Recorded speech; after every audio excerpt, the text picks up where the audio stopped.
gentlemen, welcome to X Marks the Box, an Xbox podcast. My name is Potato, a.k.a. Lewis, and I'm with my good friend, Alice. How you doing, Alice? Hi, and my pronouns are she, they, and it's another episode of X Marks the Box, and I think this is the first one when Forza Motorsport comes out on, like, early pass. I think it's coming out this week, but this will be our topic of the week.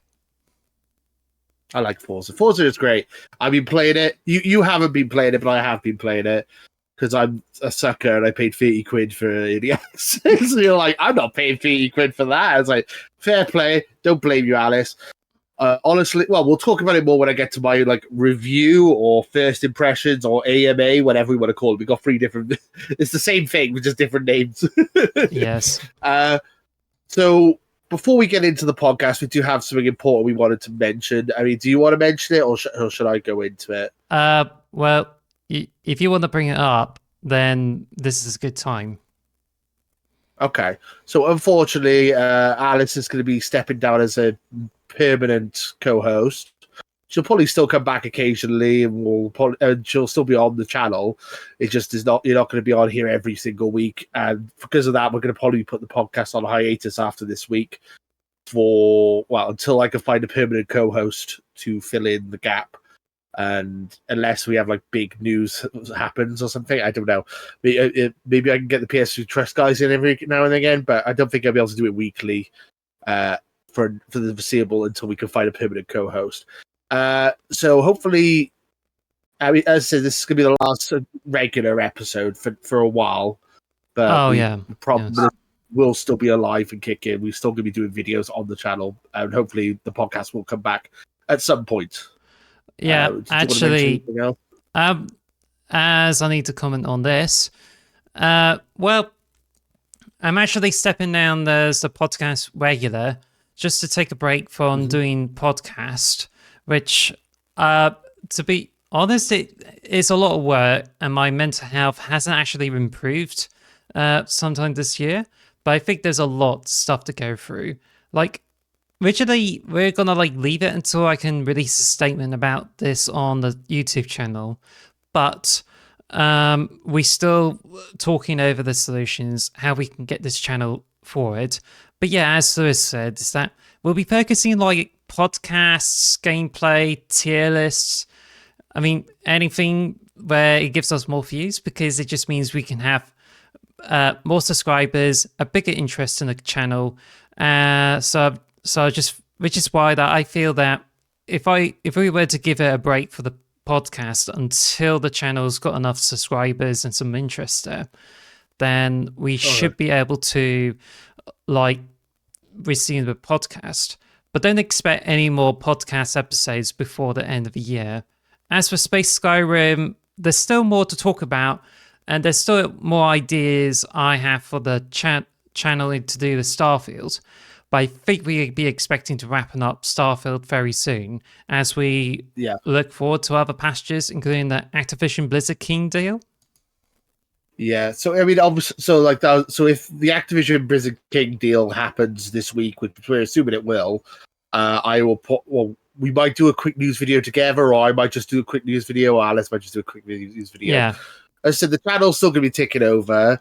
And also, we thought it was important. We were going to mention it in the podcast, but we thought it was important to mention it in the podcast because we don't want you guys thinking that, like, we're Tron and Aaron from, like, Game Grumps or whatever. Like, there's, like, we're still friends. We're still talking every day. We still play video games together. It's just personal reasons. Alice just needs to take some time off, really. So there's no beef between us. We're still good friends, and you don't need to worry about that. We're not. We wanted to make sure that we were a bit more, transparent with you guys, and just, there you go. I just thought it was important. But yeah, we're definitely going to be like, say, we're still going to be like, continuing on. And originally, it was going to be detailed in a statement, but I think it was comes to the request that we have to mention it on this episode, just out of consideration for all those who listen to us on the podcast. But to be honest, there's many other podcasts that somehow stopped in the tracks, and pretty much like our Absent Without Leave, where they just do the podcast episodes and then they decide, oh, we just finished Yeah, without any notice there. So I think it was pretty much like exactly. doing the extra step there. Exactly. I also thought, yeah, that is exactly true. That I thought that was important that we should mention that where there might be a gap, but I'm hoping to bring it back at some point soon. If you know anyone, if you are an Xbox fan and you would love to be a co-host on the show, get in contact. We're currently hiring for permanent co-hosts. If anyone is interested, let us know in the comments below. But it's just a matter of trying to find the right people to fill the gaps. Because it is a lot. It is a lot to do, especially as a hobby. Because we don't get paid to do this. It's just something we do for fun. But Well, yeah, I hopefully think the podcast is not dead forever. It's just going to be going on a little bit of a hiatus until we can find, replace like a replacement. Obviously, no one's going to replace Alice, but like you know what I mean. You know what I'm saying? don't worry, Yeah, just don't worry. And besides, the podcast had a long hiatus before, which is lasts for almost a year, but it was for a very yeah, different reason. Like, was it to do with like finding time to do podcast with? yeah. It was. It was. So it was trying to get a schedule together so we could both work at the same time. It's essentially, we record this on a Wednesday. I managed to get Wednesday off work, so I work Monday, Tuesday, Thursday, Friday, and do Wednesday off. So I do my podcast on a Wednesday, and that was how we fixed it basically because I didn't have the time before because I was working 5 days a week. So yeah, it's disappointing, but you know we'll figure it out, I'm sure. And as I said, the channel's not going anywhere. You've still got a couple of ideas for videos you want to do, and I've got a couple of ideas for videos I want to do. Just not going to be doing a weekly podcast for a little bit. Hopefully, we'll come back at some point. Fingers crossed. Yeah, it's just a bit early Important to stages say. for. It's just basically in the early stages there because we're still talking through a lot of things. It's just basically getting the tip of the iceberg out of the way. Yeah, and we still, you know, you're still important to us kids. I know we're having a divorce, but you know, you'll get 2 Christmases now. Anyway, but yeah, but no, we're gonna still be doing stuff together. Obviously, as I said, the APK deal is going to happen within a couple of days. Probably end up doing a video about that anyway. So, but yeah, and you'll be back to do some podcasts in the future, just not every week. So, that being Yeah, said, we've still got a whole podcast to go through. We're not all going to be doing. We've still got an hour or so of Xbox the box goodness to get through. So should we move on to what we've been playing? what have we been playing? We've both been playing Starfield again. I almost beat. So I've done all the clans apart from Ryujin. I almost beat Ryujin, and now my TV is dead, and it's just gone. I was in the middle of watching a TV show on it, and then the screen just went black, and I've not been able to get it working again. So I've ordered a new TV from Amazon, and that will be arriving on Friday. But that means that I'm unable to finish the story in Starfield. I'm like, no, I was so close. I was on the final, last 2-3 missions of Ryujin. I'm so annoyed. So, yeah, I've not been able to play that. And I played Forza for a bit, but again, the TV's gone. So, essentially, I've not been able to play my Xbox for the last 3 or 4 days. Yeah. So, I also like to add that we forgot to mention that Space Skyrim is going to be delayed by a week because of a TV issue. Oh, right. So therefore, yeah, exactly. I mean, I don't suppose if it's better for you to play on a tablet or some sort like that, but I suppose it's easiest to do by the TV. What do you think? Yeah, well, I mean, as I said, I'm going to have a TV over the next 2 days, so I'll just wait until I get my TV back. Also, I get a new TV. You haven't mentioned, well, I suppose you didn't mention the brand of it, so you got it to the Shiba and didn't work out for you. So what you got? No. So I've ordered an Amazon Fire TV, so I'm hoping that'll be okay. It's got 4 HDMI 2 ports, which is great, which means I can have my Switch, my PS5, my Xbox, and I like to use my laptop on HDMI and all plugging in all at the same time without having to keep swapping wires around, which is what I've had to do with my current TV. And also, it's got a speaker controller. I don't know how that works. It's turn it on, and they're like, beep. They'll listen to everything I'm saying and like say, do you want to buy this? It's like, oh yeah, how did you know?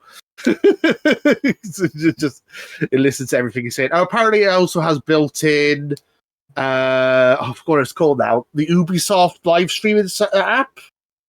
All right. Is it Ubisoft Plus? I think. Oh, it's a Luna. I think it's Luna. Yeah, I think that's built in on the telly as well as like TV apps and stuff. So it's a nice TV. I almost ended up buying a Polaroid TV for like the same price, but it has less features just because it was in Asda's and I could literally have just picked it up and brought it home with me and set it up because I'm impatient. But I thought I'll be patient. I'll wait a couple of days and I'll get the TV. Yes. So no, yeah, it was a Toshiba. I've had it for only like 2 years, so I'm disappointed it hasn't lasted that long. A bit gutted, to be honest. I need to get it. And yeah, if anyone knows how they can fix this black screen of death issue, I'd be appreciated. But I Googled it and I couldn't find any answers. So what I've been playing today and yesterday is Pokemon Brilliant Diamond, the one that everyone hates. So previously I got to the Elite Four in Brilliant Diamond, which if you don't know Pokemon, the Elite Four is literally like the final area of the game, the final boss or bosses, which is like a boss rush mode basically. I got to the Elite Four ages ago, like months and months and months ago. I was like, I can't be bothered playing this anymore, and I just stopped playing it. So I was like, I'm going to beat the Elite Four now, and I'm going to and then I'm going to do that tonight, and then get that crossed off my bucket list because I might as well because I got nothing better to do. And then I went into the Elite Four. I got quite far. I was a bit at the level. Got to the final person in the Elite Four, Cynthia, and then her Lucario literally killed every single one of my Pokemon in one go. I was like, oh no. So I spent like the last 2 days grinding, getting items and stuff. So I managed to get like leftovers, which heals your Pokemon up, and Heat Rock to make Rapidash more powerful with fire. So my team was Rapidash, Empoleon. I got a picture of it on my Twitch. I was just having a look at tech. No, I can't remember. Oh yeah. What's it called? The bird from Gen 4. Luxray, Salamence, and Bronzong. Anyway, it was good fun. I've only just managed to beat it literally just before the podcast. Yes. You were like, where are you? I'm like, oh, sorry, I was just beating Cynthia. It literally she almost beat me again. I managed to beat her by like that much. She did a Dragon Claw on me, which almost killed my Salamence, and I did a Dragon Claw on her that killed the Garchomp in one hit. I'm like, yeah. Like, I've not had a challenge in Pokemon that hard for a while, to be fair. And yeah, it was enjoyable. So I've done that. Now we're going to move on to Teal Mask. But how does that compare to Pokemon Yellow? Because I remember this one is the pain in the butt. Oh, Yellow. Was that Blue at the end of Pokemon? I can't remember who was the end of Pokemon Yellow. Yeah, it's the final boss. Blue. Only he comes instead of the starter, he gets like a evolution of the Eevee, depending on which how many battles you won. So if you've beaten like him with like Pikachu like a few times, you probably get a Jolteon, but I don't know. Ooh, I don't know. I can't really remember. Everyone says Cynthia is like the hardest boss, but then I was just speaking to my friends who are really Pokemon fanatics. They're talking about no, the one for Pokemon Arceus Legends is the hardest boss ever because he like cheats and gets like like basically revives his Pokemon right at the end and comes back and you have to kill it twice essentially. Crazy. I was like, oh yeah. I forgot about that. But yeah, I love Pokemon. I used to be a Pokemon channel back in the day. So I'm a bit of a Pokemon fanatic. So I've been putting off playing Teal Leaf because I've been playing Starfield this whole time. So that's what going to be my next game until my TV's fixed. So I'm going to just be playing my Switch for the foreseeable until my TV's fixed. I suppose I could stream stuff because I got my tablet to stream stuff from my Xbox. But I can never, it always is a bit too laggy for me and I don't like playing it when it's a bit too laggy. I prefer to play it off the TV, to be honest. But I'll think about it. So yeah, that's what I've been playing. You've managed to complete Starfield. I'm jealous. Congratulations. Yes, I got like 1,000 gamer score on it, and I got all the achievements. Like on my first playthrough, one of the last things I did is, besides the level grind using the farming materials, which lets me like gain more XP by making isolated magnets, adapter frames, and paragon conductors. I was able to get about I think it was 200 and level 205. So I just got. But then the next thing I did is I visited all the star systems, visited planets, interacted with all the plants, and messed around just to get all the achievements, so that when I get to the New Game Plus, it gets rid of all that baggage there. And it even like fixed all the I think it may have fixed all the glitches I had in the previous playthrough. And because of that, it's now much easier to complete all the quest lines. So I was expecting some bugs when I was completing like UC, Crimson Fleet, and Reagin, but I completed them all, and I don't think I ever counted any serious bugs there, touch wood. But that's good. But after I'd done all that and got all the achievements, I then went into the main story, and this is where the New Game Plus is like more fun. So if I remember correctly, you skip the main story by kept on doing repeat the whole story. Yeah, you can have a choice between skipping the story and just doing it like speed running the like plot points, or you could do the whole story again, like from scratch. So I just skipped over it, on my second run. And I repeated the main story because I'm gonna feel that Noel like following me, whether it's a glitch or not, it's still annoying. Right. So I repeated the story, and I thought, oh gosh, I'm gonna regret it because. Like if I have problems with the quest lines, I have to go through the whole story before I can start again, unless I have to reload the start of New Game Plus again. But but then I went through the main story after I completed all the quests, and to be honest, it's a lot more fun. You know, there's just one of those things that you get special dialogues when you do New Game Plus. Don't want to spoil too much. But because you're like been through this whole game before, you actually got dialogue options that you got what you know for the first playthrough. So it's just like you read the book and you know what's going to happen and you know these details. And then you go into the other place. You just go through the same events. You just need to use the book to know what's going to happen next. And you just tell it to other people. So one of those things is like you got a dealer and he tries to charge you more. But then you get this dialogue saying, well, I know the security's going to be on you and you're going to be in trouble. And it's like, oh, what? I'll just take the whole thing and I'll take the money. And it's just, and it's the point of those dialogues is just like, you skip through the persuasion and those difficult choices and just like instantly get what you want by using the dialogue. Also, there's a certain point in the stories that I'm going to be discussing this more in like a future Space Skyrim episode, but there's a way which you can like you can skip ahead for the story and make changes there.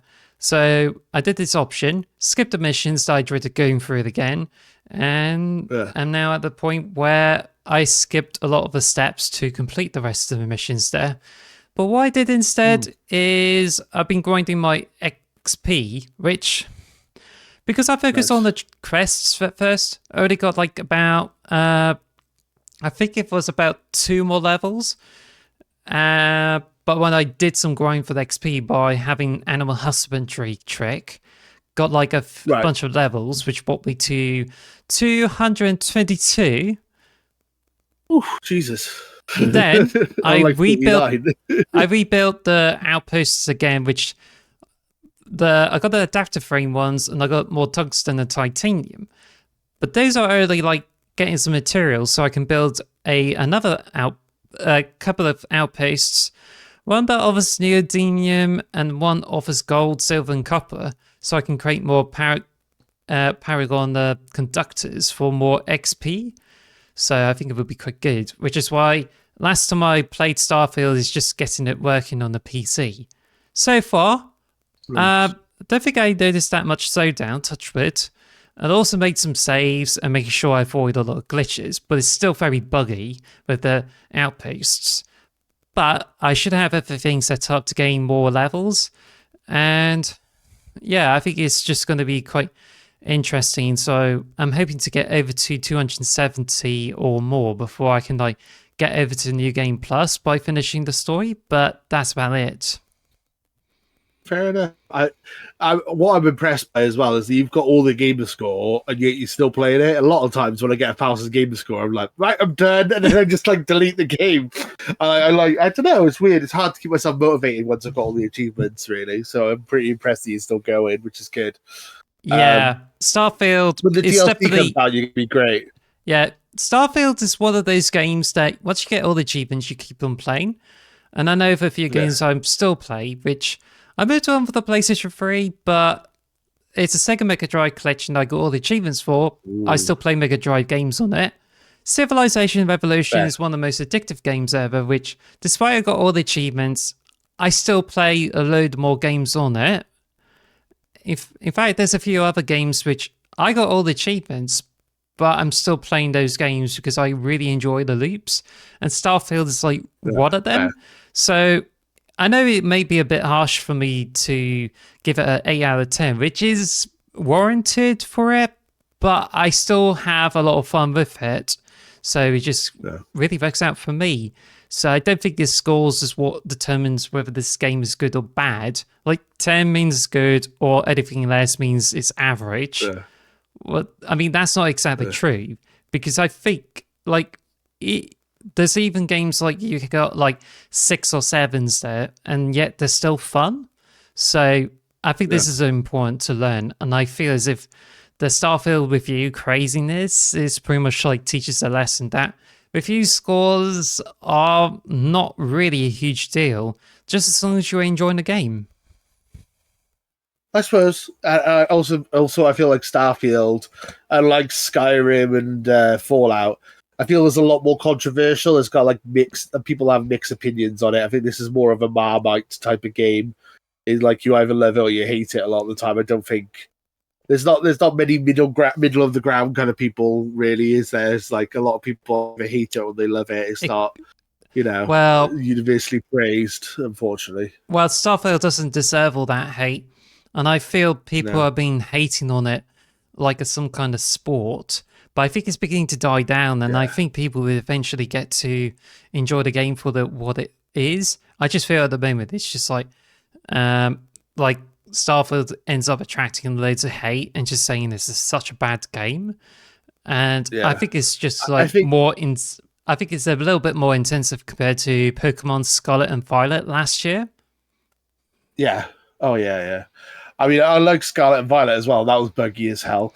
But yeah, I was going to say is that the thing with Starfield is there's a couple of things, really. Is that it's an Xbox exclusive now. So obviously the PlayStation fans who are like, diehard PlayStation fans, and they're like, as you said, treat it like it's a sport, like it's their sports team. I'm Team Blue, so anything that's green is horrible. So Xbox games all suck. Like there are people, and there's people on our side who are the same way as well. So I'm not just dedicated fanboys are like obviously going to bash the game. Like I would bash Last of Us Part 2. So anyway, so that's fair enough. And then there's also the fact that Baldur's Gate just came out. Everyone loves that game, and I think the big one is Cyberpunk 2077 just got the Phantom Liberty update, which I think is unfair to compare it because Cyberpunk 2077 was a garbage when it came out. It's like the glitches and stuff. So essentially, he's had a 3-year beta to try and get it to be good, and now it's good, and now everyone's like, "This is so much better than Starfield." It's like, yeah, they've had 3 years to fix it. It's not really fair to compare the two. You know what I mean? It's like, it's comparing like the Starfield, Cyberpunk that's been polished and refined over 3 years to a brand new game that's just come out and still a little bit buggy is a bit unfair in my opinion. But as much as I want to give that's the whole Cyberpunk point, really, is that Starfield. This is what I've been saying. Like in the next 5 years, Starfield will improve and it will get better. So I think right now is not a good time for like playing Starfield unless you want to try it out or you got Game Pass, which if you get into it and you enjoy it, then that's great. Otherwise, there's no harm in like trying to rush to buy it or even play it because at the moment it's got some bunches of bugs there. Unless you intend to stick to only crests, which I think I heard a few people are just saying like crests are not that great, but when it comes to sandbox, it's even better. But you encounter a lot more glitches there in my experience. So I feel like you could say that about pretty much every game, though, or at least RPGs, that they always improve over time. So, I mean, you could say that about pretty much everything, to be fair. I mean, Forza, we'll talk about Forza in a bit. That's going to be better over time because they're adding features and maps and stuff as it goes. The only time is the opposite case is where it's like a hot multiplayer game and you miss out and you're playing it like months later and there's no one playing it anymore. I mean, that's the only time you really got to play everything day one. But really, if you're sensible, if you can survive FOMO, buy the games a year later or 2 years later, you'll have all the bug fixes and all that. Yes. You'll have the best version of the game, and it'll be a fraction of the price. Problem is, a lot of people have FOMO, including myself. I get very impatient. Like, I need to play it right now. I can't wait 2 weeks or a month to play it, which is problematic. But I still think it's a good game, and it's already improved. Already, they've already added a couple of patches to Starfield already. We'll discuss those later because this is one of the news pieces, and we can discuss about Starfield by then. But we're already about 25 minutes into the podcast, and I was going to mention about Mega Man X4 and X5. Started X5. Nice. It's great. I got the Mega Man Legacy Collection. I don't know if I mentioned this in an earlier podcast, but I managed to get through the Mega Man X4, playing as X, and just got to face Sigma, the final boss. Ooh. Gosh, that final boss is like crazy. But once you learn all these patterns, you eventually get to beat it. But it's definitely like the hardest final boss fight in all the games in the series. But I started like X5, and it's just like, oh, so great. And that's until you get like dialogue screens, and that's certainly no problem for years. Just like, oh, you go through the stage, and then the dialogue tells you that, oh, it's actually, there's a danger up ahead, and you have to be careful of those things. Well, yeah, I can figure this out. And I think it's just like really heavy-handed and treated as if like, oh, we don't know what to expect in this whole game.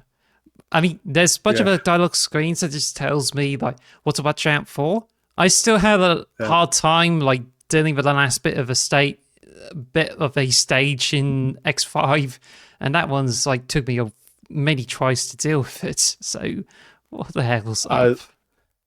You just made me think of that video by Aaron from Game Grumps. Mega Man, you can, if you push A, you can jump. Mega Man, that platform falls. Like, shut up, I know. Yeah, that's Sequel Titus. That's one of the most popular videos on YouTube, and that's by Aaron Hansen, I think. It's worth watching if you're into games design, because because when I was doing games design at university, I was the team leader, and I was like, watch this video. It explains what I want for the tutorial on our game. I don't want it to be hand-holdy. And then they didn't listen to me. They put a lot of hand-holdy crap in there. But I was like, this is what we want from a tutorial. This is like the way to build a tutorial level. And Aaron Hansen explains it perfectly in Sequelitis Mega Man X. I love that video. It's so good. It's such a good video. Worth watching. Even if you're not into game design, it's just funny. But yes, that reminds. So in Mega Man 4 and 5, they get more hand-holdy, do they? Because I've never played Mega Man X5. Oh, no, it's not. X4 is fine. I think it's X5 and possibly X6. I'm not sure about the other games.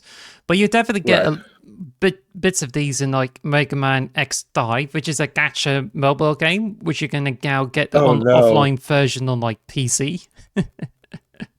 Oh no! Oh, I didn't know there was a gacha game. No, ooh. I like Mega Man X. I love Mega Man X, but I've never played X2, 3, 4, or 5 or anything like that. And then obviously I love Mega Man 2 and 3 and 1. But I don't think I've played 4 onwards either. So I need to play more of the Mega Man games. But I haven't played all of them, so I need to go back and play some of them. I have all the collections as well. I think I have all the collections on my Switch and all the collections on my Xbox. I have 2 options of where I want to play them. I got them all on my Switch though, because I don't really have to worry about achievements. Just enjoy the Mega Man games for what they are. That's it. That's fair. Like the reason I got into it's weird. It's like it's backwards. The reason I got into Mega Man is because I love Shovel Knight. And Shovel Knight is really inspired by Mega Man, but that's the reason I went back to Mega Man is because of Shovel Knight. So I absolutely adore Shovel Knight. I have that on both my systems as well. That's one of my favorite games of all time. So I definitely should check out these older Mega Man games. With X5 and X4, are the sprites really big, or is that like a different series of the Mega Man? It's a bit more smoother style and has a much nicer balance of sprites there. You certainly get more detail in those games compared to X's 1, 2, 3.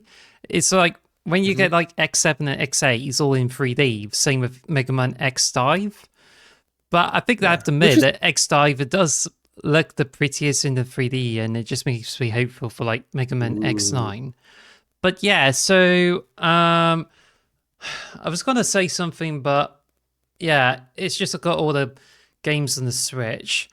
But yeah, it's definitely opposite to how I figure out Mega Man, because I think, like, gone past 2000s, I get to learn more about Mega Man. Even though I saw a bit of Mega Man in the magazines during the 90s, and I think I remember seeing, like, Mega Man X4 and Mega Man 8 in the magazine to celebrate Mega Man's 20th anniversary, but I haven't really got into those games until, like, the early 21st century, and that was when people were like talking so much about Mega Man. So I was definitely there before Shovel Knight was being announced. That's fair. I was always a Mario boy. I like playing Mario back in the day. That's all I used to play is Mario games. But I love Mega Man now. Mega Man is. I wish I played it more as a kid, but I love those games. They're so good. Anyway, moving on. So I've also last one is I played Kingdom Classic. It was recommended to me by a few friends, and so like, oh, you can get it for free. And it's just like a pixel style. I think it was a strategy game where it's just like you actually are the king on the horse. So you go around and you collect coins, and then you use those coins to get upgrades and hire people. So you can get, I think it's more like a RTS on 2D. So you just go around, make buildings, collect money, and you have to like defend your outpost every night from like enemies there. So it's just like, if you make the right decisions and you get more coins, you get a stronger outpost as the enemies get stronger on every night. So that's what I only played it for like about 10 to 30 minutes while I was waiting for Starfield to update on my Xbox Series S. That's fair. So is it like Civilization, or is it more like Command and Conquer, or like what you consider an RTS? Or so you saying it's a real-time strategy or turn-based strategy? No, it's real-time strategy and real time. Okay. I don't know. Like Command and Conquer. It's pretty close to like it's either I think it was like quite similar to Pikmin or the real-time simulator, but because I think it doesn't like let you put any buildings around. You just like figure out ways to get more coins, build an outpost, and make sure it's defended from monsters every night. So it's pretty simple, really. Nice. Okay. But it is free to get on Steam anyway, so you can get that right now. I might try it. Might be worth doing. I like a good RTS game every now and again. So okay, that's cool. Very cool. Should we move on to the news? Yes. The news at Xbox O'Clock. News. News. PS5 Slim's been announced. It looks shit. Next news. No, it's I'm a bit. I don't know what they're doing. So they're charging. So well, before we get to these bits, I think I need to mention this to Xbox people because they probably don't know what it is a PlayStation. But then some of them is just like not sure what it is. So basically, PS5 is pretty much the biggest rival to, well, more like an arch nemesis to like Xbox Series X, and it's got different kinds of like internals in it. And recently, they got a brand new PS5 Slim, which you can see in the web view. So right here on the PlayStation's official website, these systems are like 35% smaller than the original counterparts, which if you look at this picture, it's almost equivalent of 3 DualSense controllers tall, and it's also a bit slimmer. But it's just basically the same kind of aesthetic as the original, so it's just like, yeah, it's fine. But it does come in like flavors where you either get one of the disc edition, or you can get it as a digital, which comes without a disc drive. But yeah, that's about it. However, but when I first heard about those systems, it's just like, I think I might be a bit more interested in the PlayStation 5, which I admit you did actually like found out and like, why are you just thinking about going for the PS5? And like, oh no, I was just thought I might to see if I'm actually interested in getting the PS5 this time. So whack. There is the PS5 Slim. There's a lot of drawbacks to it, and we're going to go into that in a second. I mean, it does have a cool racing stripe on it, and it's not so heavy that you can kill someone anymore. It's actually a bit lighter, and it's not. It doesn't take up half your bedroom, which is nice. Those are the two advantages. What the biggest advantages you say of is smaller. It's a bit questionable whether it's like a PS3 Slim or the PS3 Slimmer, but at the moment it's just like quite similar to PS4 in terms of size. But yeah, it's just like like how do I put it? It's just I don't know. It's just like it's not that heavier because it's between 10 to 20% lighter weight, and it just really depends. But yeah, it's just the big differences between those and the models is that now you can like remove the cover, which I think if there's a picture there, you can remove the casing there, so you can like insert your own disc drive, which is quite similar to how you like get the HD DVD attachment for the Xbox 360. Yes. So the current PS5 that's out now, you can get a disc version and a digital version. They're doing the same thing with the slim versions. The normal version with the disc drive is the same price, but the digital version is going up in price. So you have to pay more money for the digital version in the future than you do now. And then if you want to upgrade the disc drive, you have to pay an additional £100. So it ends up costing you way more in the long run, which is ridiculous. And then this is the real kicker. This is very much like Apple not putting a charger with their phone. Before we get to the bit there, I think you're skipping ahead again. So basically, this is called... What I found at the moment is that when it was announced, I thought it was like interesting here, but now it's just people making a huge outrage about it because of those prices. Outrage! So you did like... You're about to talk about the stand. We will also come to it. But at the moment, people are like saying about $80 for the disc drive when you can get the PlayStation 5 with a disc drive for just $50 more. But it's even worse in the UK or even any places where they take euros, because you get like, you have to pay £100 for the disc drive, whereas you pay a little bit less when you go for one with a disc drive. And this is just, to me, like, is this going to be like a push for us to like get one with a disc drive? Because like, I was kind of thinking really. Like, I don't know if I would get the digitals and see if I can live a digital-free future. But then, nice, I can get a disc drive with it, and I thought there would be more opportunities. Except, do I really have to pay a bit extra for the disc drive if I do get a digital edition?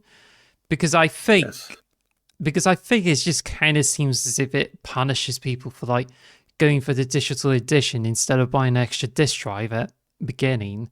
And I think this is a bit ridiculous. I think it's absurd. With the PlayStation, so I feel like it's much easier to go fully digital with an Xbox than it is to go fully digital with a PlayStation. Because with Xbox, pretty much every first-party game is on Game Pass day one, whereas PlayStation, you have to buy every game individually. And the digital store is, and especially in the UK, is more expensive than buying physical games. So if you wanted God of War day one, Spider-Man 2 day one, a lot of these games day one, you will be paying an extra £10 or whatever, £15 more to get it digitally when you can just buy it on a disc for PlayStation. So it's like, you're better off having a disc tray when you live in the UK at least, because the digital versions cost way more. Whereas with the Xbox, I could probably just live on just Game Pass and not having to buy another disc ever again. I could probably manage. I think you do need a disc drive in place with the PlayStation, though, if you want to save. Because the savings you make for not having a disc drive are completely negated once you buy like 3 or 4 games. You'll already spend the extra money to get those games, so you might as well get a disc drive one, I think. But yeah, it's not great. I don't like it. I'm glad that they finally made a slim model, but can I talk about the main draw? Well, it's not the main drawback, but one of the drawbacks. Well, you're going to say stand. about the stand there. So this stand Yes. over there, you have to buy it separately, which is worth £30. So if you want to, I don't know if you Stand get your away. PlayStation up. Yeah, if you want to like get a PlayStation 5 Slim and you feel as if getting the disc, it should be enough to keep it up tight. You may not need it, but I think it's just basically to make sure it doesn't tip over. But I know that people like make a huge fuss about it and like, oh come on, it's just going for Apple there because you had to pay a lot extra for the stand. But to be honest, it's not like that overly expensive. Also, PlayStation 5 Slim is not going to be the first console to have separate stands because, like, PlayStation 2, you get a separate stand that does nothing to, like, reinforce it.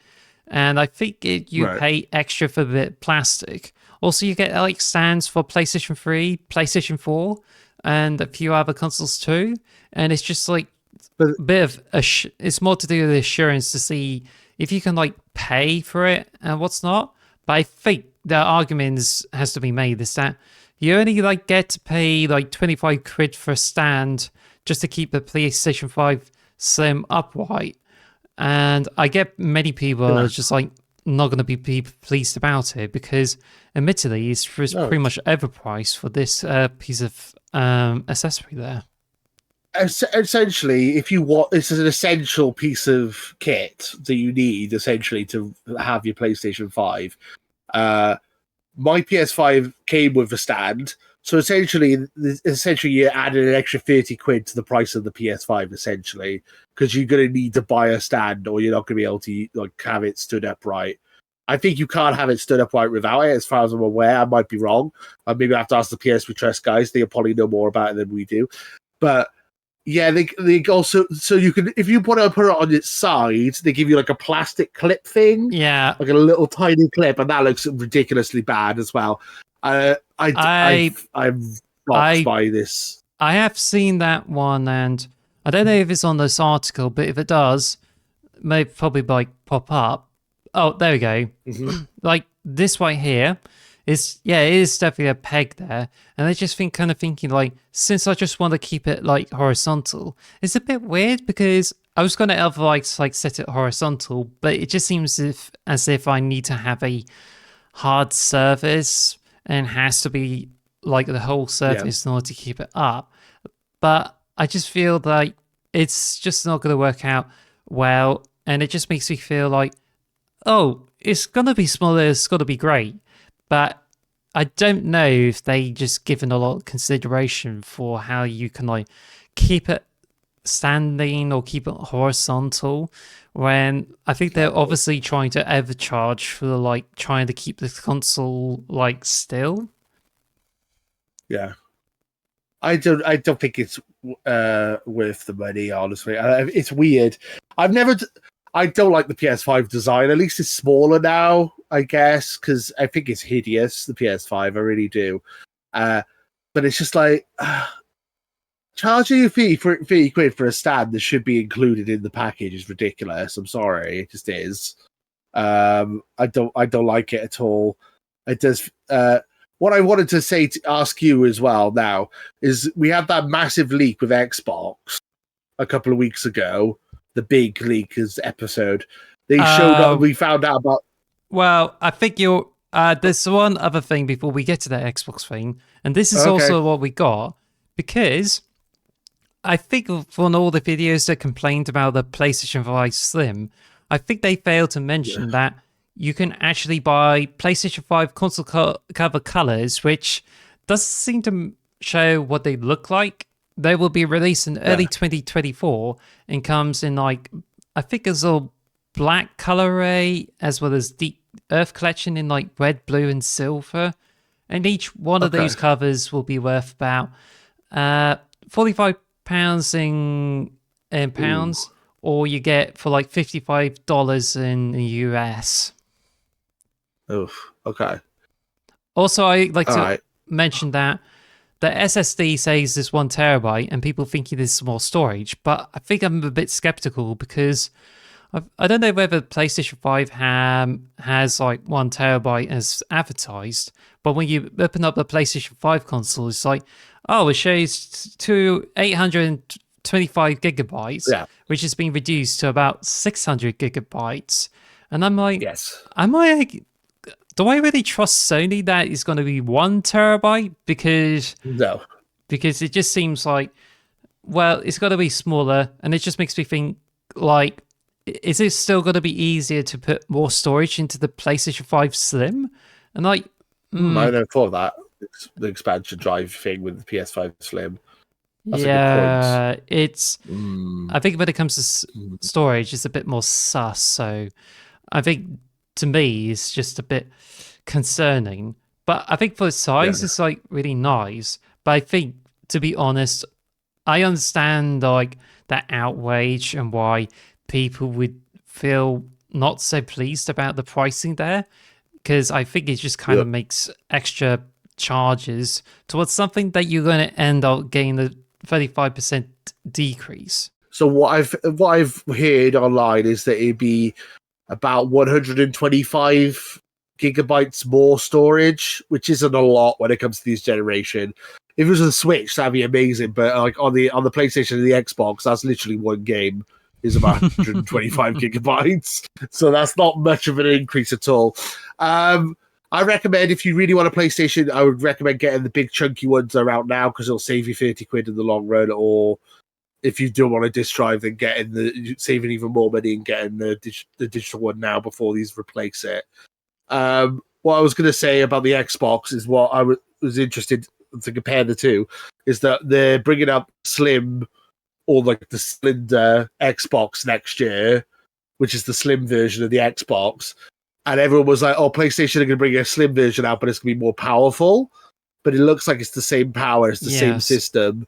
So the rumors don't seem to be true. So it's interesting that Xbox is the new Xbox is going to be the same price as the current Xbox, but it's not going to have a disc drive, but it's an extra terabyte of space. So if you get a digital PlayStation 5, you only get 1 terabyte, whereas if you pay 50 quid more, you get a 2 terabyte Xbox Series X cylindrical one. Wait a minute. So didn't they say that it's 1 terabyte, or is it actually 2 terabytes? It's 2 terabyte, the new Xbox. It's 2 terabyte. Or you could get like a Series S for much cheaper, and that'd be like save you a bit of money, and that's a terabyte, the new Series S. So I don't know. Like, people were having a go about the Xbox being overpriced, but it's staying the same price, but adding an extra terabyte, whereas the PlayStation is not adding anything and it's going up in price. Wow. So it's like, I do have to say that in regards to the Xbox, like, if Microsoft is going to come up with their own take on the PlayStation 5 Slim, then they would obviously go for the Xbox Series X internals, place it into Xbox Series S. And I just feel like if you combine those together, where you have a power of Series X within that Series S casing, or something that's slightly big, that will be a huge deal breaker, but you still miss out on the disc drive. And I feel that PlayStation 5 Slim is just going to be argued to be better because you have this option of the disc drive as well. I suppose. But yeah, the cylindrical Xbox is the slim version. That's the one that's meant to be coming out next year. Yeah. So that's supposed to be the X Series X Slim.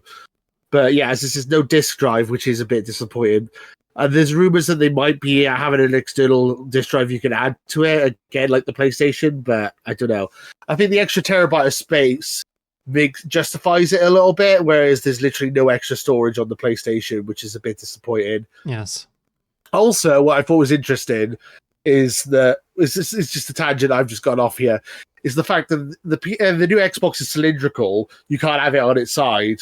Whereas the new PlayStation, if you want to have it stood up, you have to pay extra. So you're going to have one on the side and one stood up. You have to swap.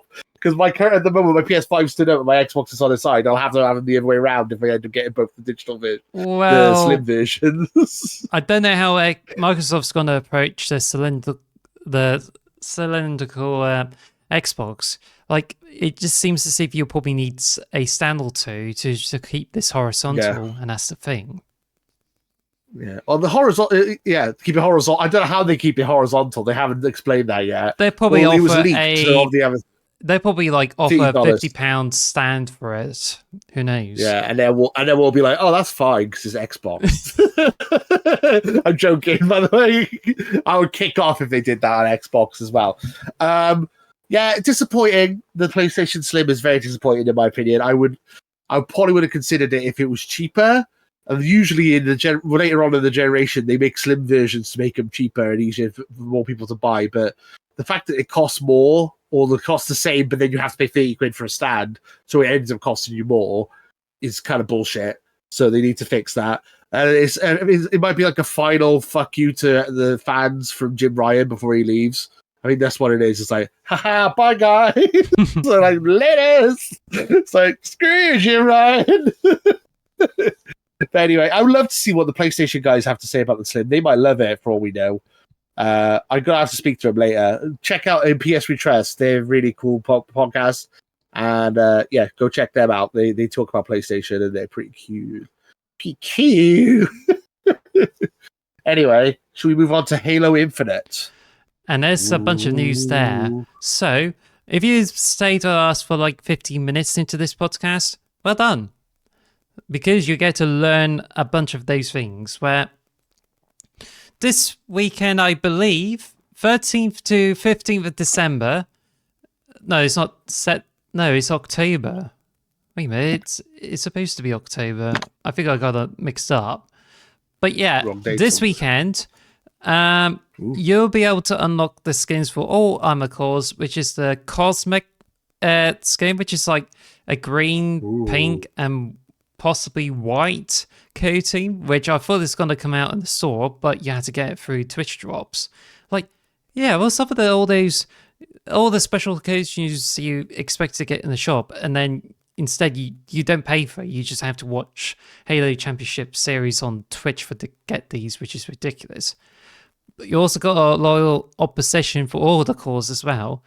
But what's even more ridiculous is that the Smellbringer, which is a green with red coating that you can get from Dr. Squatch soaps early in the year, you now get them as a Twitch drop. And I think, to be honest, it's just like, kind of feels like a cop-out for those who paid money for a special soap just to like get the armor coating, and then, you had to watch Twitch in order to get that. So, okay, that's cool. So why don't you just bring up those US exclusive coatings that you can only get with Doritos, Mountain Dew, whatnot? Like, we can't get them in the UK. We got the Oreo, but we still couldn't get the Doritos and energy drink things. So, what? I mean, are we expecting this to come on Twitch? I mean, I feel how they deal with the promotions, it just kind of messes people up, and that's not great. Yeah. Fair enough. I get exclusive to different regions stuff is very annoying when it comes to that. It's very annoying. They need to fix that for sure. Lucky it's only cosmetic, but even then it's annoying. But there you go. But season 5. I was going to mention that Halo Infinite Season 5 has now been announced this week. We didn't have time to react to it, but it's huge, and fans of the game are like really excited because in this one, they're changing how the Battle Pass works, where you get a limited edition 50 or 20 tier like pass, where I think it's like spooky stuff. I think that's one where you can get like the flood customization armor. That this one is like doesn't contribute to the story. So instead, you get like armor pieces for your Spartan cores, where you have flood created weapon models and shoulder pieces and whatnot. And I think it's just like really interesting. Also, you get another battle pass, which could be the one where you get to keep it like forever once you buy it for 1,000 battle credits or some sort. I don't know. This one like offers even more items, and now they're like, it takes less time for you to unlock all the items, because now for each tier, instead of 1 or 2 items, you get multiple items, which means one tier gives you both shoulder pieces if it offers a shoulder piece, and same with armor coatings as well. So expect the battle passes to be a bit quicker to go through them. Also, it's got 2 new maps. One of them is like the prison, which is the mines for the needler. So if you shoot the pink crystals, it sometimes launch needles towards any enemies nearby. And also there's another arena map, which I didn't get the name of, but it's quite similar to the forest one from like Infection. But yeah, it's just like good. You get those bits there. But I think what's the biggest one is that, well, there's the cross-core helmets. You can use helmets across all armor cores, and that's exciting. Yeah, finally. And so far, you get savings on some of the good helmets on the Halo Infinite store. So when you get over to like Season 5, you should finally get to use helmets across all armor cores. And I think this is really exciting. What do you think? I mean, as we've stated this multiple times in the Halo podcast, we had the Halo podcast, is that I quite like having different distinct styles of armors. Like, feeling like I'm like Iron Man going into my basement with like multiple Iron Man suits. I like having different looking suits, but I think that's a cool thing for people who love to have the similar outfits on different like Spartans and stuff. I think that'd be kind of cool. But do you think the different helmets will be like really nice? I think so. I think it'd be nice for some people, for sure. I'm not super. It doesn't really bother me that much, but I think it's cool that it's an option for people. I think that's awesome that people have more choice when it comes to their customization, for sure. I think it's kind of cool that you can finally has weak on, of course, all armor cores, especially with Mark 7. It has been kind of Yeah, because I think it just looks. It could be looking nicer than the Trailblazer, which is supposed to be the successful fit. And I think it's also nice you can like use Master Chief's helmet across all armor cores, or Samurai UI helmets on, say, Eagle Strike. I mean, the possibilities are endless, so I think this is good. Very nice. Also, I think it's going to be like you might have universal coatings. I don't know, but right now there doesn't seem to be an announcement of any cross cores. Except that if you ever reach Hero, the maximum level in like Halo Infinite, you can get Master Chief's armor for it too. Ooh. So I feel this is like a huge in-game bonus. But then I don't know whether that's going to cause people to fight over it, or even like try to cheese a game. Now you can get match XP from like custom games, which means I think it's quite possible that people may end up setting up a XP farm custom games to get like all these levels to get the Master Chief's armor. So expect something like that on YouTube after October the 17th. Yeah, that's fair enough. I can imagine, yeah. And you'll be first in line, right, to be in the XP farm?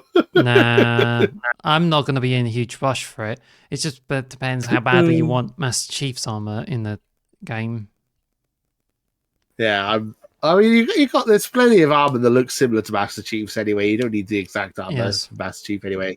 Oh, good. So yeah, you forgot. You haven't forgotten. We just haven't got to my favorite part of this season 5 update. Firefight is back, baby. My favorite mode from like Halo Reach and ODST.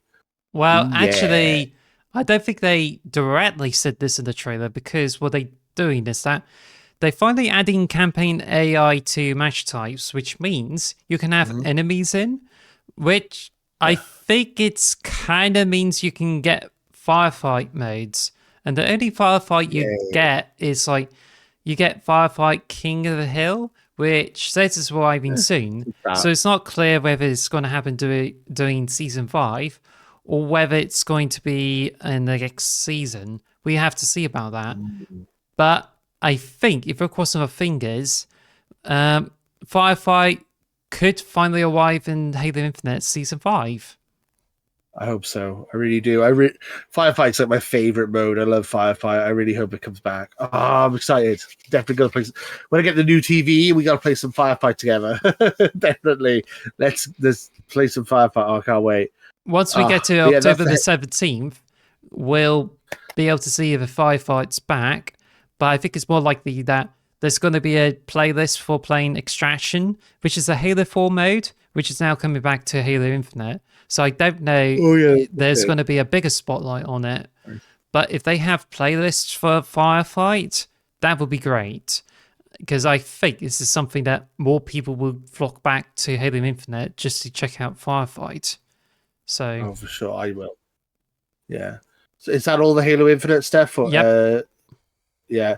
So Activision have come out and said that Call of Duty Modern Warfare 3 and Diablo 4 will be coming to Game Pass at some point, but not before 2024, or at least that's kind of what it sounded like they said.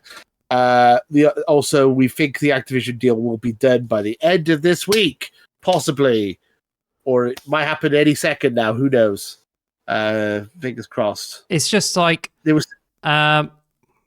It says there's an update there that, according to Windows Central's Jez Corden, it says that our sources indicate, surprising nobody, that despite Activision's statement, you can expect to see a bunch of Activision stuff hit Xbox Game Pass as soon as the deal is finalized. So I think we could be expecting things like Crash Bandicoot, older Call of Duty games, but just not with the latest titles, which might get to see them after this year. But we have to see about that.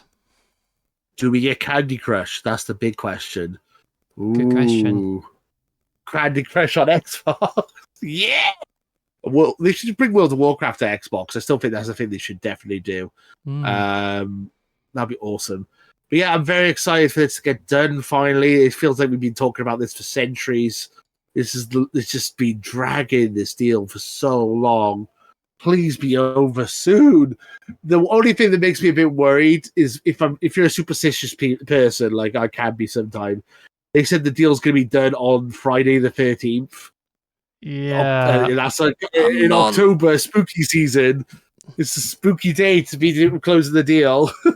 I'm not looking forward to this day because it's something that gets me like more worried about it. I'm thinking something really bad's gonna happen. And I'm like, after all this stuff I've been going through, I just don't really want to like go through more bullshit there. And Friday the 13th is where we get to find out. So hopefully that means like no deal, unless it's pretty much bad luck for those who are expecting them to like not pass the deal there. But well, it's good for some, bad for others. Bobby Kotick becomes president of Xbox. Oh, like, no! Bobby Kotick! Jim Ryan left PlayStation to join Xbox. No! The horror! Oh, God. Yeah. So that's worrying. But, hey, it should be done. Hopefully it'll be done this week. Fingers crossed. Fingers crossed. And then also Thailand's approved. Yay. And other countries approved. Do we care? Not really. But well done, Thailand. You finally did. You did it. You did it. Congratulations. Anyway. So, next news is we've been through for like an hour and we still haven't got to the topic. But Starfield has received the update 1.736. And this finally adds Feel for Few sliders, which means you can pull out and get to have a white kind of feel for you, because originally your camera's like really close to the gun, but now you can set it to about 90 or 100, so you can have a better view of gameplay, which is quite cool. Also, Echoes of the Past fixes a bug where tunneling creatures don't appear at all in the blocks of progress. Now it's fixed. And this is kind of nothing compared to like Crimson Fleet. The red ball. There's the Rook meets King, and there's also like another mission there which has got quest breaking bugs, and I seem to take notice more of them than like the Echoes of the Past, which is the beginning mission. Also, there's quest breaking bugs on like I think there was a few in the region as well as few in the main story, which I accounted one of them. So I think it's only fixed just one. Yeah, the red mile is still a problem for me. Please fix that. I want it to be fixed, please. Can you fix the red mile for me, please? Thank you. Thank you, Xbox. Also, they brought some more optimizations and stability updates to it. And it just kind of makes me feel like it's another 3DS update where it's just like, oh, we introduced this update just to make the system more stable. Well, this is fake. And I think there's still problems with like optimization side of things, so it's not great. Right. Yeah, because you put in the notes 3DS style stability updates. I didn't know what you meant by that. I was a bit confused. It's like, what, the 3DS? What do you mean? I was very confused. So what do you mean by that? What do you mean is, what do I mean is that Nintendo used to offer like system updates for the 3DS. There's a lot of updates to it, which does nothing than to say like it improves the stability of this system for the 3DS and nothing else. And that's when it turns into a bit of a joke, like running gag that, I thought the 3DS is stable enough, but I think it's sometimes they just hide behind some like fixes and making sure people don't like go through bugs to pirate games on the 3DS, but I don't know. I see. Okay, fair enough. Okay, Xbox. So, any more news we wanted to cover before we move on to the next section? Executives have responded to some stunning Forza Motorsport fan clips, and they seem to like that includes Aaron Greenberg and Sarah Bond, and they seem to offer some compliments towards some of the amazing gameplay things. So this is quite good. So that's nice. Fair enough. I mean, Forza's great. So yeah, I don't really know what else to say about that. That's all right. Yeah, that's nice. And then should we talk about our fantasy league briefly, or yes? So yeah, this is probably the last time for a while we'll talk about this. So definitely want to try and cover it where we can. Yeah. So I fixed the PlayStation, guys. Well, because basically you keep mentioning the Helldivers isn't coming out, and I was like, oh yeah, I forgot to do that. So it hasn't updated yet because I think it updates on a Saturday. But I removed Helldivers 2 from their playlist. Now they've got a new Warhammer game on their list. It's supposed to be coming out in December. So I've replaced it with a Warhammer game. So, because I know Phil loves Warhammer, so I thought it'd be a good game that fits their kind of style. So it says it's coming out in December. So I thought, okay, I'll put that in there. I just looked through what games are available, and I bought that one for them. So I think that'll be cool for them. So yeah, we're still waiting for that to be updated. Forza got 84, so I got 14 points. I got 106 altogether. You got 199. I think you've beaten me, just slightly. Yeah. Well, considering that the podcast is on hiatus, I think towards the end of the year or in January, we get to discuss about the fantasy draft. And I think we could end up having it as a separate video and just talk about the results of it. But until then, for sure, it's pretty much like it's used to be updates on like the podcast itself, but now it's just going to be like one special video once the whole year finishes. So we just have to see. Yeah. So I've got the two big Mario games coming out this year: Super Mario Wonder, Super Mario RPG. That's about the only. Oh, and Alan Wake 2, I suppose. Those are like my only chances of really catching up. But they're going to have to score very high for me to get points out of that, like big points out of them. So I think you've probably won this now. So yes. congratulations. But we will see. We still got 2 months. You never know. It could have a massive comeback. Who knows? So we're like 1 hour and 10 minutes. So let's head on over to topic of the week. It's time for the topic of the show. Topic of the show. Yeah. So this week, Lewis has played Forza Motorsport Early Access. I did not. So he's already played the game and will be hosting that Ask Me Anything. But so far, it's just me asking the questions. So, how do you find the game at the moment? It's very pretty. You can drive cars, and it is very pretty. It's pretty much what you would expect, honestly. I'm enjoying it. And there's a video of me playing the first 20 minutes of the game where I get free achievements in 20 minutes, which is hilarious. So if you want easy achievements, play some Forza. I got the nice Ford Mustang, which I really enjoyed. It's got some nice like quality of life things. But honestly, it does feel very similar to the last Forza Motorsports game. It doesn't feel, apart from it being a lot prettier, gameplay-wise, it feels very similar. It doesn't feel like it's really changed a hell of a lot, to be honest. Initial impressions, I'm enjoying it. I would like to go play some more, but my TV's broken. But from what I've played, I've really enjoyed it. Do you have any questions? Do you have any questions you want to ask me about the game, or? Yes. So I like to ask a few questions because I asked around YouTube for questions, but they didn't come with any. So I don't know if you got those questions on Twitter as well. Oh, it's a shame. But anyway, so just 3 questions that. How does game compare to other Forza Motorsport games? I know you mentioned like about how it compares to Forza Motorsport 7 on like Xbox One. Yeah. I feel like it's very, as I said, it's a lot prettier. You have lots of options for visual effects and stuff, and there's lots of like, what's it called? Like accessibility options and stuff. So apparently, like, I can't remember his name now, but there's the blind gamer. Apparently, he's able to play Forza Motorsports with all the like perks and all the accessibility options on there, which is actually incredible.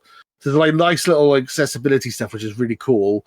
There's like colorblind mode. There's like vibrations. There's auto braking. There's all sorts of stuff they can have for you. So if you suck at racing or you have like struggles with certain things, might be the first good game for you to jump in and start get used to driving games. So I think that's cool. Game's beautiful.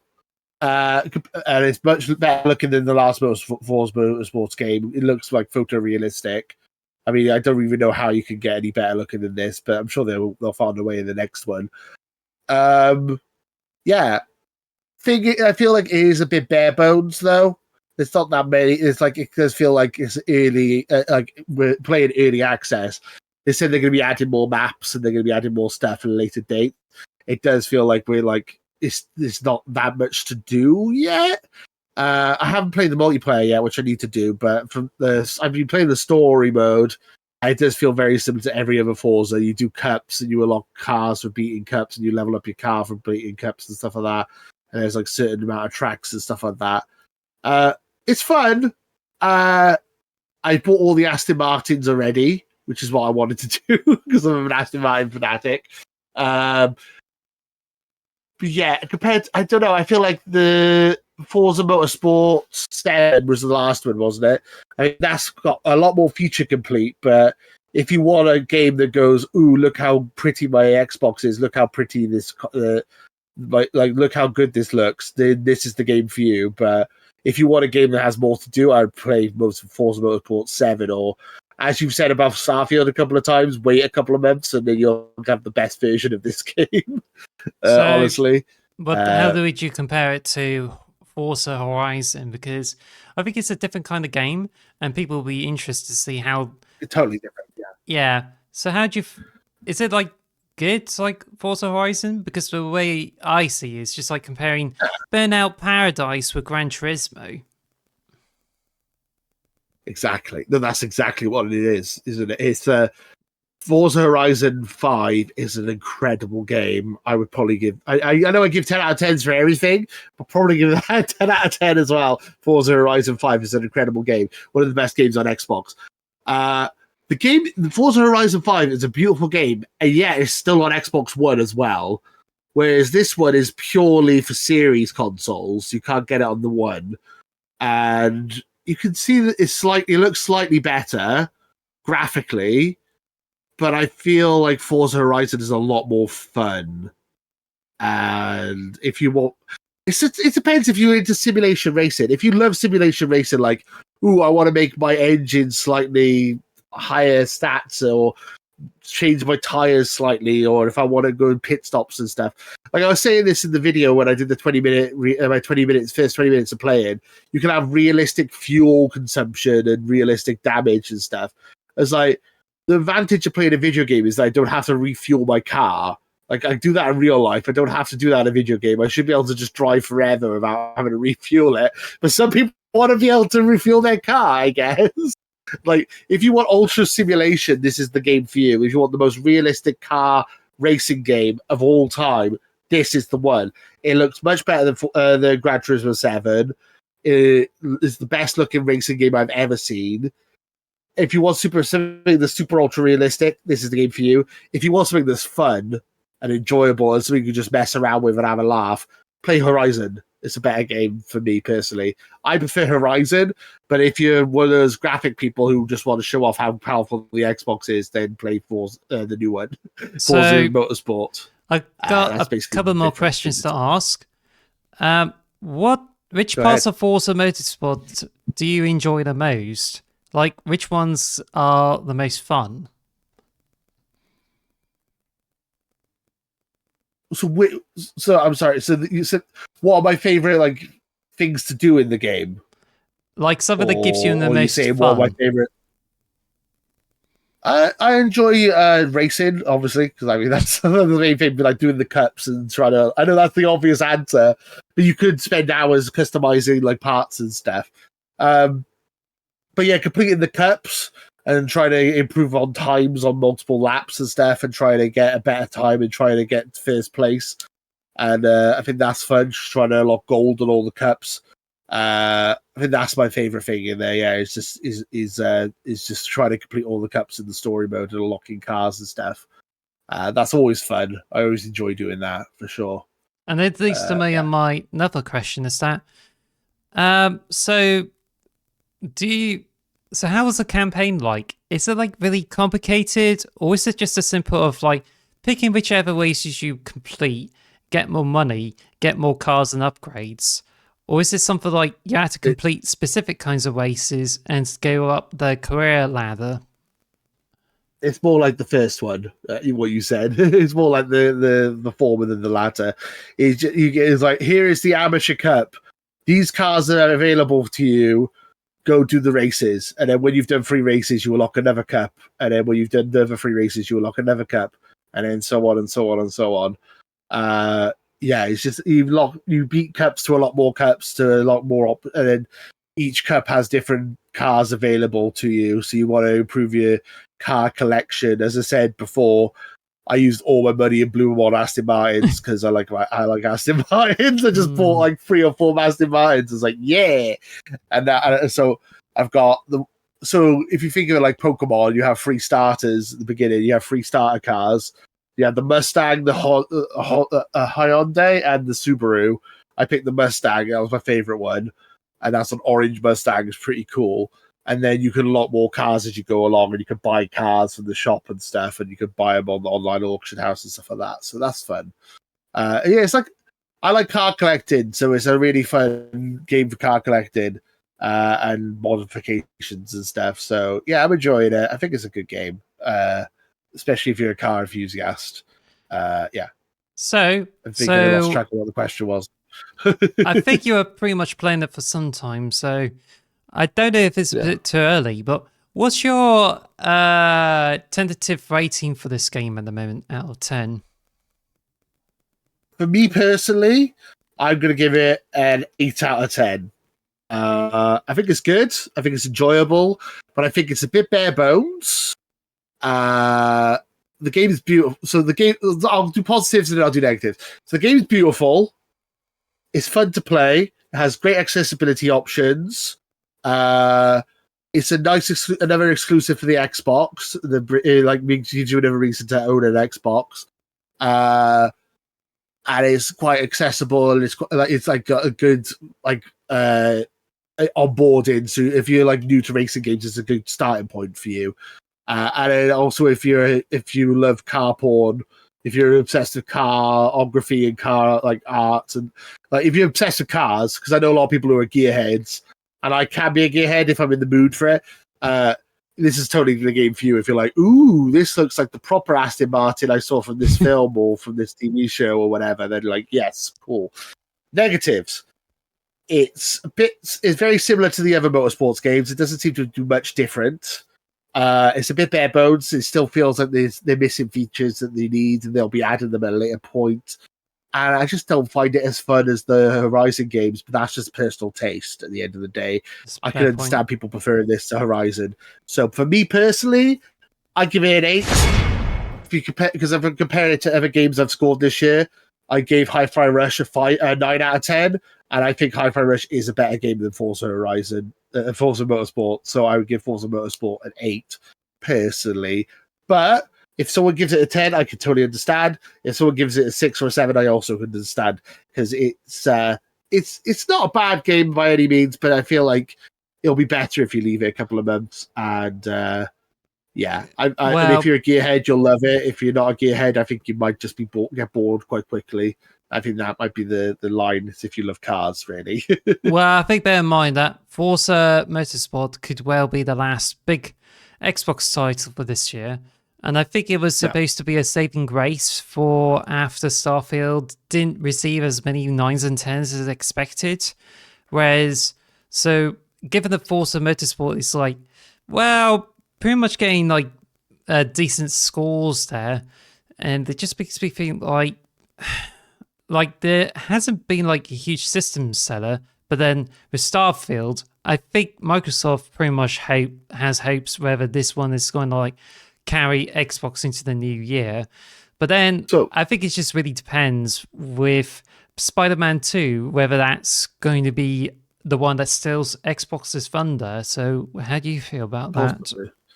So I think apart from IGN and GameSpot, who gave it, and Jim Sterling, I feel like the Starfield reviews are actually not too bad. Like in the 80s, it's still a decent game. It's still a good game, and it's selling like hotcakes. And everyone still seems to really like Starfield. The people who like Starfield love Starfield. People who don't like Starfield are just meh, whatever. So it's just like, I feel like it's still a success for Xbox. It's still a system seller. It's sold consoles.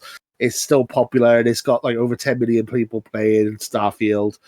I think this is a system seller for a very niche person. People who, as I said, people who love cars. This is your game. I know lots of people who love cars, and this is like this would be right up their street. I do think this is a system seller, but it is for a niche market. I think, I still think the Xbox is a worthwhile machine. Like you're saying about there's not really much on there Halo Infinite did well when it came out score-wise. Forza Horizon was Game of the Year for IGN last year. Horizon 5 was Game of the Year 2 years ago. So there are some really good games on this, like that are exclusive. So I think that's a bit unfair to say, but I like Forza Motorsport. I think it's good, but I think you need to be a particular type of person to really appreciate it for what it is. And next year we've got loads of games coming out, so I'm very looking forward to that. And you say that's the last big game for Xbox. If we buy Activision, if they get Activision by the end of the week, Call of Duty will be their last big game this year. Yeah, and that's going to sell like arcades, technically. So we'll see. Interesting, though. I thought it was an interesting conversation topic, and we will talk about that more at a later date, probably. I have a question for you, Chief. The final question. So, I'm going to ask, what's your favorite moment from the past year, considering the podcast is going to be on hiatus and it's not going to come back before Christmas? I don't know. We have some good banter. I really enjoyed our banter. There's some clips on the YouTube channel that have been shorts. We turned into shorts, which are hilarious. I like the one where I was saying I want to be on an isolated planet on Starfield and just explore isolated planet, and then you just turned it into a really crude thing where you said like, "Oh, do you want to go on an isolated planet so you can take photos of yourself and send lewds?" Which I thought was absolutely hysterical. Oh, no. What happened That was is one of my favorite moments. Starfield, it's like thinking whether you just like take photos or you put some lewd art on the planets or some sort, not like sending lewds. So I thought it was hilarious. Because it's just totally out of character for you. That was like one of my favorite moments. And then whatever, there's some really funny ones. Like there's some funny clips that we've had. Like we can't pronounce Worcestershire sauce. That was funny. Yeah. Well, bear in mind that the Starfield planets are like mostly barren, so expect a lot of like cheesy mods to come out and cover up those planets. Ooh, that'll be good. Yeah. But yeah, I think we just have some fun banter. We've had some funny. There's been some funny segments that we've taken out of the show and put out of context, which are hilarious. I love like some of the clips. Just basically, if you look at the shorts, they're like some of the best clips we've done. I really enjoyed that. I think we have a good laugh. I am going to miss talking to you every week about Xbox. And it just makes me a bit sad that this is the end of an era, but hopefully we'll still be doing videos and stuff together at some point. Also, it does also mean that this podcast is not cancelled in anything, so it can come back. However, there's certainly some like huge moments, and I've been thinking about the Halloween spectacular. Like, that was a good one, yeah. That was a good one, but we're not doing it this year, but it was certainly like quite a fun episode. However, the next episode talks about the Halo rewrite, and I think, to be honest, it's actually one of my favorite episodes because it just talks about like how we rewrite Halo and how we approach to it, which unfortunately it's not getting enough attention there. But I certainly had a fun time like talk about the possibilities for this episode, and I think it's more fun compared to other episodes there. Also, I think the parts dealing with Hi-Fi Rush doing memes there, and I think this is absolutely fantastic. So I think, in my honest opinion, it's just like, it's really good. There's some good stuff, like the Halloween special. We had today I'm going to suck your blood. Like one of my favorite jokes. And then also me talking about how I'm going to turn Halo into a Doom. It's like Master Chief enters hell and then becomes a Doom Slayer. And then you have like the Doom Halo crossover, which I thought was amazing. Those episodes are really funny. There's some really good stuff. There's some really good stuff in our back catalog that people haven't checked out. It's just a shame. Really check it out. I really think we have some good banter throughout the years. Also, Hi-Fi Rush was a great game. Also, there's some like really solid moments with PSP Trust guys when I think there was like few episodes in, and I think it's like really interesting. But I think it's worth mentioning that I think there's some funny moments throughout the episodes, which I just feel like it could have been bigger than what they're supposed to be. But then I guess that's that, really. I mean, I still feel like, we can still grow the channel and still, we can still do that. If you enjoyed the podcast, let us know what your favorite memories were in the comments below. And if you want to keep us going, if you know anyone who loves to talk about Xbox who would be willing to be a co-host for me, let me know in the comments below as well. I really appreciate that, because we're looking actively, and I will be open-minded. So don't be scared. I'm not going to yell at you or something. Like, going, no, you don't know enough about Xbox. Yeah. No, I'm open. I'm quite laid back when it comes to it. I've been quite happy just to find some people to chat to, really. So, but yeah, let's be sad. I'm pretty sad, to be honest. It's emotional. Let's wrap this up because I think we really went through, and I think we certainly made a huge episode out of it. And I certainly talked a lot more about PlayStation 5 Slim and bits like that. So I think, yeah, pretty much a good episode. And then after that, it's just going to be like more months before we can get to decide whether we could go back to podcast. But I think, like, if you're on the audio services, be sure to look for us in X Marks the Box on YouTube. And if you subscribe and like any of our videos, you get to check out more of the videos. And that's where you should be expecting more videos to come over the next few months. But as for the podcast, it'll be on hiatus. And if you've been with us for quite a long time and enjoying it, then thank you so much for the time. And also thank you so much for the subscribers, because we almost reached like 250, but we're not stopping there. We still have more plans in place. So if you get to subscribe to our YouTube, then be sure to check us out and enjoy what we got. So until then, I mean, this is it. This is pretty much the end of the episode. Yeah, just going to say, like, as you just said, the podcast might be over for now, but hopefully it'll come back. But we'll still be doing tier lists, reactions, reviews, previews, hands-on. We'll still be doing little videos like that. So, don't unsubscribe, please. Don't worry. Please share with your friends and stuff. We're still going to be doing stuff on the channel. And thank you, Alice. I'm going to miss you. Thank you. And it's I'm pretty bummed out. And anyway, thank you guys for watching. We really appreciate it. And until next time, too sweet. And thank you very much for sticking with us to the end. But then we might come back one day. So until then, it's a bye for me. And bye for me. Bye. Thank you for listening to the X Marks the Box podcast. Follow us at X Marks Box on Twitter or X Marks the Box on YouTube. And follow us on all audio podcast services. Thanks for listening.